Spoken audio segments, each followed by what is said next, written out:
नीतीश कुमार जिस पार्टी को बिलोंग करते हैं जदयू, वो विधानसभा में तीसरे नंबर की बड़ी पार्टी है। तो ये तो भाजपा के साथ चलने वाली सरकार है, नहीं राजद के साथ चलने वाली सरकार है। और मैं मानता हूँ कि अब नीतीश कुमार की एक राजनीतिक मजबूरी भी है। कल तक जो विपक्ष में था उसके साथ हमने साथी बनाया है, सत्ता में सहभागी बनाया है, तो बहुत संग उसकी शर्तों को तो मानना ही होगा। लेकिन मुख्यमंत्री होता है, कोई सुपर सीएम लालू हो गए हैं या फिर तेजस्वी कोई उस हिसाब से एक्ट कर रहे हैं। मुझे लगता है कि जो लोग नीतीश विरोधी हैं वो इस नज़रिए से देखते हैं। लेकिन तो 19 विधायक कांग्रेस के हैं, स्वाभाविक रूप से उनके 4 मंत्री का तो कोटा बनता ही था। लेकिन उस समय सभी वरिष्ठ नेता मंत्री बनने की होड़ में, और जो नाम उस समय चर्चा में थे, अब उन नामों का भी उल्लेख करना मैं मुनासिब नहीं समझता। एक विधायक ने तो चिट्ठी भी लिख दी थी। लेकिन फिर उसमें जिनकी चर्चा नहीं थी वो, जैसे एक अल्पसंख्यक समाज से और एक दलित समाज से 2 मंत्री कांग्रेस के बने हैं। अब वो कांग्रेस की ओर, राजद की ओर से तो कहा जा रहा है 1 सीट बनती है, लेकिन कांग्रेस 2 सीट की मांग कर रही है। वही चर्चा हल्के ढंग से राहुल ने कर दी नीतीश कुमार के सामने उस बैठक में। बिल्कुल निर्मूल चर्चा नहीं होती।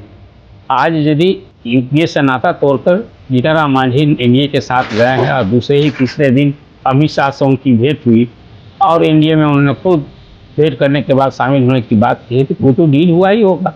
और वो डील क्या होगा? अभी जीतन राम मांझी कोई विधायक का, अब एक चर्चा थी कि वो वही गवर्नर बनाए जा सकते हैं। फिर ये चर्चा थी कि संतोष सुमन जो है वो लोकसभा का चुनाव लड़ेंगे। तो 1 सीट कहीं तो मिलने में कहाँ दिक्कत है? वो के बाद एक वीडियो बड़ा वायरल है। एक वीडियो की चर्चा है जिसमें नीतीश कुमार पूछ रहे हैं राहुल गांधी से कि भाई कै वो मंत्री बनाना है, मंत्रिमंडल विस्तार की बात हो रही है। और उसके बाद नीतीश और अखिलेश सिंह कहते हैं 2 गो बनाना है। राहुल गांधी उस बात का नोटिस नहीं लेते हैं। वेणुगोपाल कह रहे हैं फिनिश करो। और नीतीश कुमार माफ कीजिएगा, लालू यादव और तेजस्वी यादव से फिर राय लेते हुए या बात करते हुए नजर आते हैं। इस बात की चर्चा है या एक परसेप्शन क्रिएट करने की कोशिश हो रही है नीतीश कुमार के राजनीतिक विरोधियों की तरफ से? होता रहा है अब और तेजी से हो रहा है कि लालू यादव सुपर सीएम हैं, नीतीश कुमार बस सीएम हैं। तेजस्वी यादव और लालू यादव से पूछ कर वो फैसले लेते हैं। वाकई ऐसा है क्या सर? आप देखिए, बिहार की आज की जो राजनीतिक परिस्थिति है, विधानसभा में राजद सबसे बड़ा दल है। नीतीश कुमार जिस पार्टी को बिलोंग करते हैं जदयू, वो विधानसभा में तीसरे नंबर की बड़ी पार्टी है। तो ये तो भाजपा के साथ चलने वाली सरकार है, नहीं राजद के साथ चलने वाली सरकार है। और मुझे मानता हूँ कि अब नीतीश कुमार के लिए एक राजनीतिक मजबूरी भी है। कल तक जो विपक्ष में था उसके साथ उन्होंने साथी बनाया है, सत्ता में सहभागी बनाया है, तो बहुत संग उसकी शर्तों को तो मानना ही होगा। लेकिन मुख्यमंत्री होता है, कोई सुपर सीएम लालू हो गए हैं या फिर तेजस्वी कोई उस हिसाब से एक्ट कर रहे हैं। मुझे लगता है कि जो लोग नीतीश विरोधी हैं वो इस नज़रिए से देखते हैं। लेकिन अब ये वो सरकार नहीं है। पहले तो नीतीश अपनी शर्तों पर भाजपा के साथ उन्होंने दोस्ती की थी और सरकार चला रहे थे। और उसमें आपको याद होगा जब भाजपा से नाता था तो सुशील मोदी ने प्रेस कॉन्फ्रेंस कर कहा था कि 90% बैठकों में जिन्हें उन्हें शरीक भी होना चाहिए उन्हें मुख्यमंत्री बुलाते ही नहीं थे। अब वो स्थिति नहीं है, स्थिति भिन्न है। आज की तारीख में राजद एक मजबूत स्तंभ है, स्तंभ ही नहीं है बल्कि उनकी राजद की बातों को नीतीश कुमार को सुनना मजबूरी है। लेकिन मुख्यमंत्री तो मुख्यमंत्री होता है, और मुख्यमंत्री के बाद ऊपर में नीतीश कुमार जिस मन मिजाज के हैं, कोई सुपर सीएम कैसे हो सकता है? मुझे लगता है कि ये सिर्फ रही बात आपने मंत्रिमंडल विस्तार की बात जी, तो ये बात सही है कि मंत्रिमंडल विस्तार तो होना ही चाहिए। इसलिए भी होना चाहिए कि उप मुख्यमंत्री तेजस्वी यादव के जिम्मे 5 प्रमुख विभाग हैं। अब भी कोई, मुझे लगता है उन विभागों के साथ न्याय नहीं हो रहा है। अधिकारी के भरोसे चल रहा है कोई। कैसे 5 विभाग, स्वास्थ्य विभाग, नगर विकास विभाग, पथ निर्माण विभाग, ग्रामीण कार्य विभाग, पर्यटन विभाग, ऐसे महत्वपूर्ण विभागों की जिम्मेवारी तेजस्वी ने खुद अपने जिम्मे ले रखी है। उन विभागों के साथ वो कहाँ समाधिशन के समय, इसके बाद भी वो पटना में कम दिल्ली में ज़्यादा हुआ करते हैं। फिर दिल्ली चले गए हैं। तो कुल मिला जुला कर अब तो नीतीश कुमार को ये समझ होनी चाहिए कि विभाग चलाने के लिए सरकार की फंक्शनिंग स्मूथ हो, अब वो नौकरशाही के हवाले हो, इस तरह की स्थिति से बचना चाहिए। अब कुल मिलाकर अभी राजद के 2 मंत्रियों ने इस्तीफा दिया, आपको याद होगा, कार्तिक सिंह और सुधाकर सिंह, वो कुर्सियां भी खाली हैं। फिर अब जिस समय ये सरकार बनी थी अगस्त महीने में, उस समय था कि 4 विधायकों पर 1 मंत्री पद जो फॉर्मूला बना था, तो 19 विधायक कांग्रेस के हैं, स्वाभाविक रूप से उनके 4 मंत्री का तो कोटा बनता ही था, लेकिन उस समय सभी वरिष्ठ नेता मंत्री बनने की होड़ में थे, और जो नाम उस समय चर्चा में थे, अब उन नामों का भी उल्लेख करना मैं मुनासिब नहीं समझता। एक विधायक ने तो चिट्ठी भी लिख दी थी, लेकिन फिर उसमें जिनकी चर्चा नहीं थी वो जैसे एक अल्पसंख्यक समाज से और एक दलित समाज से 2 मंत्री कांग्रेस के बने हैं। अब वो कांग्रेस की ओर, राजद की ओर से तो कहा जा रहा है 1 सीट बनती है, लेकिन कांग्रेस 2 सीट की मांग कर रही है। वही चर्चा हल्के ढंग से राहुल ने कर दी नीतीश कुमार के सामने उस बैठक में। और आपको याद होगा, अभी जब जीतनराम मांझी के बेटे संतोष सुमन ने इस्तीफा दिया, तो उसकी भरपाई के लिए तत्काल नीतीश कुमार ने उसी समाज से आने वाले रत्नेश सदा को मंत्री बना दिया है। तो अभी तो मंत्रिमंडल विस्तार भी अवश्य संभावी है, और उसमें कांग्रेस का जो कोटा बनता है स्वाभाविक उसकी मांग होगी। कांग्रेस एक अपने को उपेक्षित भी महसूस कर रही है कि उसे जो कोटा बनता है वो नहीं मिल रहा है। तो राहुल ने हल्के ढंग से यह चर्चा करके कहीं ना कहीं, लेकिन फिर आपको याद होगा जब ये चर्चा हुई तो नीतीश कुमार ने तेजस्वी के सामने इशारे कर दिया कि अब तो ये राजद को तय करना है। इसलिए ये राजद, ये लगता है कि इस बार जो महागठबंधन में कांग्रेस साथ हुई और राजद की पहल थी, इसलिए वो इशारा कर दिया है। तो कुल मिलाकर मुझे लगता है कि जो बातें थी अखिलेश प्रसाद सिंह जो प्रदेश अध्यक्ष कांग्रेस के हैं, वो तो पहले से भी करते रहे हैं कि नहीं, हमें कांग्रेस को 2 सीट मिलनी चाहिए, और कांग्रेस को उम्मीद जगी है कई, अब यदि होगा तो एक अपर कास्ट से और एक मुझे लगता है पिछड़ा समाज से, पिछड़ा समाज का कोई व्यक्ति होगा, ये उम्मीद लगती है। एक बात जो जहन में आती है सर, जब मंत्रिमंडल का विस्तार, अब मेरे जैसे पत्रकार के लिए भी मामला थोड़ा दिलचस्प लगा, और जिज्ञासा मेरी भी है, दर्शकों की तो होगी कि जब मंत्रिमंडल का विस्तार होना ही है, कैबिनेट का विस्तार होना ही है, तो फिर ये दिलचस्प मंत्रिमंडल विस्तार जो हुआ 4-5-10 दिन पहले, सिर्फ 1 मंत्री रत्नेश सदा बनाए गए जेडीयू के कोटे से, तब क्यों नहीं हुआ? अब देखिए, उस समय नीतीश कुमार ने एक, आप जिसको कहे कि बहुत हेस्ट डिसीजन लिया, मांझी से नाता तोड़ना था। मांझी को उन्होंने कहा कि भाई आप अपनी पार्टी का हमारे साथ विलय कीजिए, ये शर्त मंजूर नहीं है तो आप बाहर जाने के लिए स्वतंत्र हैं।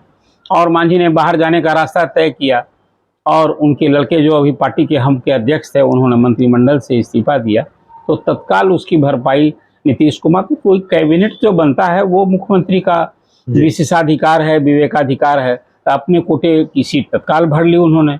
लेकिन अब तो अभी विस्तार तो कल भी हो सकता है और लंबे समय से टल रहा है, इसलिए वो आप ठीक कहते हैं कि विस्तार यदि जरूरी भी आप समझ रहे हैं, जैसा मैंने आपसे कहा, तो होना चाहिए था। लेकिन अब तो मुख्यमंत्री का विशेषाधिकार है, और जब कई दल का इस तरह से गठबंधन होता है तो उसमें यही आपको याद होगा कि जब शुरू बार नरेंद्र मोदी कैबिनेट बनी थी, एक ही उन्होंने कहा था कि हम तो अकेले, बीजेपी को लोकसभा में 303 सीटें मिली हैं, हम बहुमत में हैं, लेकिन हम गठबंधन धर्म का पालन करते हुए, चाहे किसी का 1 सांसद हो या 20 सांसद हो, सबको हम 1-1 मंत्री देंगे।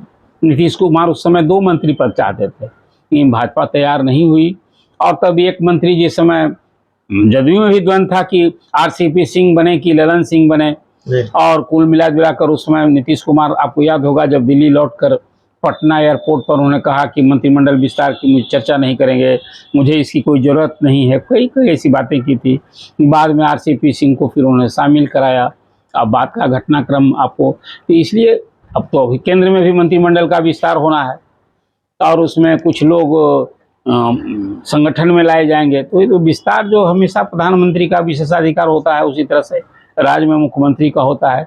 लेकिन जब तक विस्तार नहीं होता है, हम मीडिया वालों के लिए और सियासी गलियारे में हम लोग इसी ढंग से सोचते हैं, जो सोचना भी चाहिए। जीतनराम मांझी के जाने से कोई नुकसान होगा क्या? इस घटनाक्रम को कैसे देखते हैं सर? तो जीतनराम मांझी यूपीए के एक दलित चेहरा थे, उप मुख्यमंत्री रहे हैं, और इसमें कोई संदेह नहीं है कि मुख्यमंत्री बनाने के बाद जीतनराम जी की एक पहचान बनी, वो नीतीश कुमार नहीं बनाया था।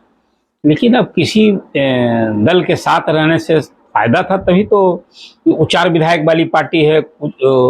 राजद ने अपने कोटे से, जो आप कहिए कि मांझी के बेटे को काउंसिल में मेंबर बनाया था, तो कहीं ना कहीं आकलन था कि हाँ, हम दलित वोट को एक मैसेजिंग करेंगे। जीतन मांझी का एक चेहरा है तो वो साथ किया गया था। आज जब अलग हुए हैं तो ये कहीं ना कहीं, खासकर जब आप सभी भाजपा विरोधी दलों को एकजुट चले हैं और आपके ही बीच से एक पार्टी छिटक रही है, तो नीतीश कुमार के लिए एक झटका, मामूली झटका ही सही, झटका तो था ही।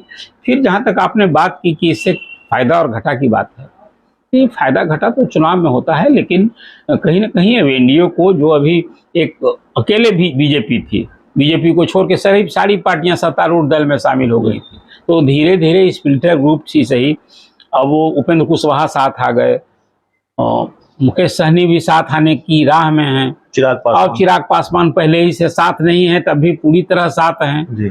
और फिर अब जीतन मांझी का एक नया नाम जुड़ गया है, और नीतीश कुमार के लवकुश समीकरण को कहीं ना कहीं उसको निशाने पर लेकर के बीजेपी ने अभी सम्राट चौधरी को एक चेहरा के रूप में सामने लाया है। तो कुल मिला जुलाकर एक व्यक्ति के रूप में, एक स्प्लिटर ग्रुप के रूप में बीजेपी भी एक अपना पुनवा तो तैयार कर ही रही है। सवाल यह भी है कि मांझी को मिलेगा क्या एनडीए में?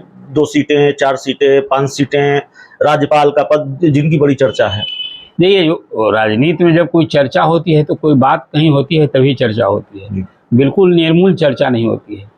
आज यदि यूपीए से नाता तोड़कर जीतन मांझी एनडीए के साथ गए हैं और दूसरे ही तीसरे दिन अमित शाह से उनकी भेंट हुई और एनडीए में उन्होंने खुद भेंट करने के बाद शामिल होने की बात की है, तो कोई तो डील हुआ ही होगा। और वो डील क्या होगा? अभी जीतन मांझी कोई विधायक है, अब एक चर्चा थी कि वो कहीं गवर्नर बनाए जा सकते हैं, फिर ये चर्चा थी कि संतोष सुमन जो है वो लोकसभा का चुनाव लड़ेंगे, तो एक सीट कहीं तो मिलने में कहाँ दिक्कत है? वो एक सीट, कोई लोकसभा की सीट, एक सीट लेंगे तो वो तो खुद यूपीए में रहकर जीतन मांझी मांग रहे थे 5 सीट और कह रहे थे 8 सीट पर हम लड़ने की तैयारी कर रहे हैं। तो और कई बार ऐसे कुछ बयान आ रहे थे जीतन मांझी से कि जिससे कि नीतीश गवर्नमेंट और खासकर मुख्यमंत्री, जैसे शराबबंदी के सवाल पर हमेशा एक जीतन मांझी का एक अलग स्टैंड रहा है। और मैं भी मानता हूँ कि बिहार में शराबबंदी एक अच्छी नीयत से हुआ है, लेकिन उसका हश्र तो सचमुच बुरा है। आज शराब की कहीं दुकान नहीं है लेकिन होम डिलीवरी होती है, कौन इनकार कर सकता है? अब पूरा रोकने वाली जो एजेंसी है वही संलिप्त हो गया है। आज एक पूरे बिहार में 20,000 करोड़ से अधिक का एक काला कारोबार इस शराबबंदी का, फिर उसी तरह से बालू का ये चल रहा है। तो कहीं जीतन मांझी जो हमला किया करते हैं कि 4 लाख से अधिक इस तरह से गरीब गुरबा लोग शराबबंदी के कानून में अभियुक्त बनाए गए हैं, बहुत सारे लोग, हजारों लोग आज भी जेल में हैं, उनको छोड़ा जाना चाहिए। तो मुझे लगता है कि ये उनका अप्रोच एक सोशल अप्रोच है और इसको लेकर नीतीश कुमार सचमुच बड़ा असहज महसूस कर रहे हैं। जब भी कोई शराबबंदी पर कोई इस तरह की बात करता है तो नीतीश कुमार को लगता है कि उनके इस ड्रीम प्रोजेक्ट को लोग डिफीट करना चाहते हैं। लेकिन जीतन मांझी जो बात कह रहे थे बहुत हद तक व्यवहारिक था। हाँ, अपने समाज को उन्होंने ये संदेश देना चाहिए कि मत पियो, वो पीने की छूट देने की वकालत किया करते हैं। तो मुझे लगता है कि एक सार्वजनिक जीवन में रहने वाला व्यक्ति जो नेता हो, उसको समाज को ये मैसेज नहीं देकर कहें कि मत पियो, पीने से तो पीना बुराई है और पीने से फिर इसका लाभ कहाँ है, तो इसलिए वो, लेकिन अब पीने की छूट देने की बात करते हैं। ये थोड़ा सा मुझे लगता है कि कहीं एक असहज बात। 2-3